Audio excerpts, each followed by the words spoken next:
محترم جناب محمد زمان خان هغه نعت والا ماشوم دی هغه دی بابا اساتذه استاد الاساتذه او زمان خان سره راغلي دغه شاګردان چې زموږ لپاره ډېر محترم دي ډېر لوی خلک دي د دې ادارې نه وته خلک هغوی ته د زړه د کومې نه هرکلی وې دې سره سره زموږ د سکول د شهید عمر حیات والد صاحب د هغه مور بیبي د هغه وروڼه خویندې هغوی ته دې ادارې ته په راتلو باندې موږ د زړه د اخلاص نه هرکلی وایو د هغوی شکریه ادا کړو دا کوم ښکلی پروګرام چې شو په دې پروګرام باندې زه د دې سکول پرنسپل صاحب د دې انتظامیې او د ډاکټر برکت شاه صاحب خصوصي ورته خراج تحصیل پیش کړو چې دومره ښکلی علمي او برکتي پروګرام دې دلته منعقد کړو دا مجله چې د کاروان حیات په نوم باندې ده د شهید عمر حیات په نوم باندې ده دا د دوی یو کاوش دی د دوی یو کوشش دی او حقیقت خبره دا ده چې دا د دې بچو لپاره دا زموږ د مستقبل لپاره دا د مستقبل د معمارانو لپاره دا ډېر لوی قدم دی دا ماشومان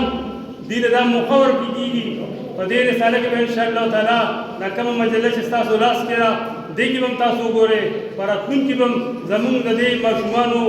انشاءالله تعالی کوم هغه کریټیو سوچ چې دی تخلیقي سوچ چې دی د دوی کوم فکر چې دی هغه به دوی د دې رسالې په پیج باندې په دې پیجونو باندې نمایه کوي او ښایي به زه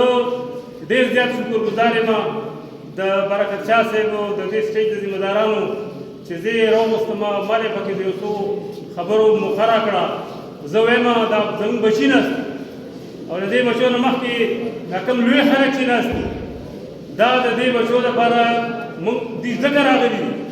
چې دا د دې بچو لپاره یو تعلیم دی د دې لپاره یو سبق دی څنګه چې زموږ یو مشر پکې وی چې دا د 400 نمبر 1 سکول دا د اسلامي کالج بنیاد دی دې ته موږ د 400 اسلامي کالج وایو زه د خپلو ملګرو سره چې خبره کوم چونکې زه په سکول کې یو سینیر استاد یم نو زه ورته وایم چې د دې ادارې بنیاد کې هر څه ایښی دی ډېر په اخلاص ایښی دی دا ډېر برکتي سکول دی ډېر لوی او ډېر عظیم خلک د دې ادارې نه وتلي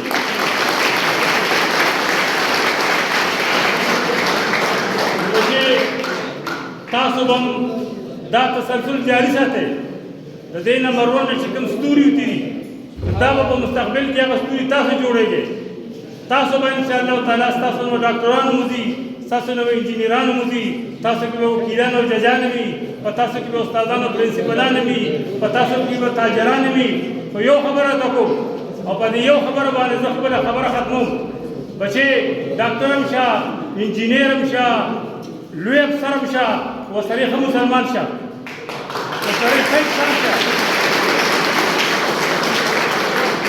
زموږ لپاره د دې استادانو لپاره د دې ادارې لپاره د فخر خبرداره چې ته یو ښه شهري ته یو ښه انسان یې ته یو ښه مسلمان یې ته یو پازیټیو سوچ والی انشاءالله تعالی ستا کامیابي ستا د مور پلار او ستا د استادانو د ټول ملک کامیابي ده ډېره مهرباني